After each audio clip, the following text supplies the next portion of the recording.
Pilipai slu, pung melel, rieko, kaim saklan kosai, kumailan beraberan ni amail miniminiong kauno. Esocho katrapong ye, ban pureng kapurayong tame inchimitier mas, ban karayong kumail nor. Kumail kalakay kumail sang raikan, makin wiya sang suwatakan. Rarasang kiti, tiraikan makin ngit kiche, reen laka palwar. Pagkachail me alayer circumcise melelo, kaiten Israel. Pagkachail kin kauta kong coach, sang nisabwal me ngayano. O kachail kin peraperan yana chail meur ren Christ Jesus. Kachail socha kin kabarapar kichiakan me pit palwaran aramas. Ap ngay, ika kabarapar kisang puko. Ma emen kin mete-metewe, me ekak meur kila chiakan me pit palwaran aramas. Mia kara pelaut eo me ipil kak kaparaparki sang puko. Ngay ipil circumcise lar ni makir week eo. Iputi wiyamen Israel kisen katautok en pensamen. O utan men ipru men ngay. Nintuan kapayata kosan neto en men sus ngay parasimen. O ngay menon upaliki kosan neto nakareta kalako momotso. Nintuan en emen aramas ban punki o bekyong autapen kosan neto socha sapung. Apsang pukach karos me ikin kak kasampalki mech imamal kilar pueke Christ. Kaiten sang pukache ipil mamal kila sang karos pueke sang cheyo me inenen kachapan sang o kasampal sang ye marainen Christ Jesus kaun. Ikasalar sang karos pueke iwiyaki sang karos men laktaglagay po iyan kak ala Christ o miniminiong ni me karos.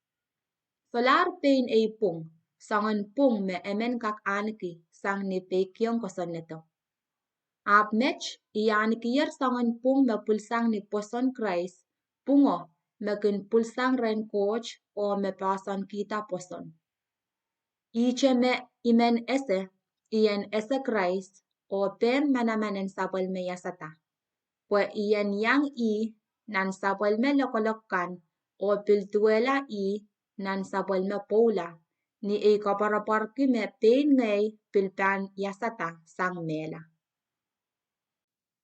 Nan chiyong lel ni imwe. Isochokin kose me ipoitar te unsaklar.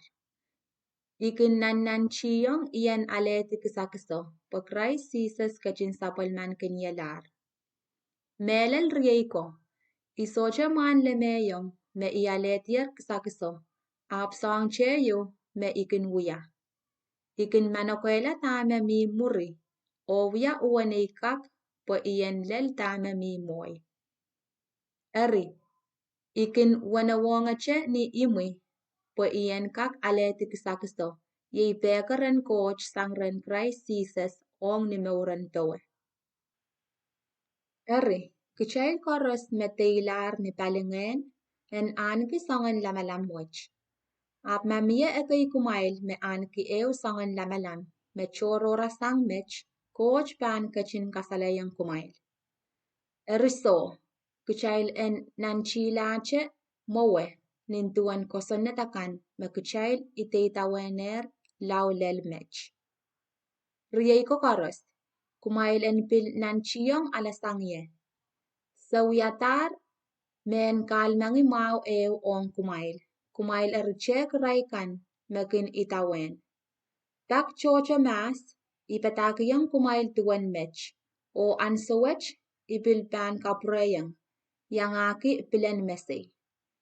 Mia me chocho me arail nor karayang rail en wiyala imunchichien sapal men Christ pola nilopo. Iraitan imsaklanan pueki arail coach yei inang en palwararaikan. Rakin suwaiki sangkan me inenen kanamenak melel. O rakin mete-meteweche sangkan en sampa. Kichail utan chon nanlang melel. O kichail kin kaskasa kachitona chay son komeur sang nanlang. Yei kaun Jesus Christ. Edan kachin kawalianta palwarachay luwachakan mekak mela om ni palwar merasong kala pelingan. Sang ni manamano me ekachin kakaon ke me korest.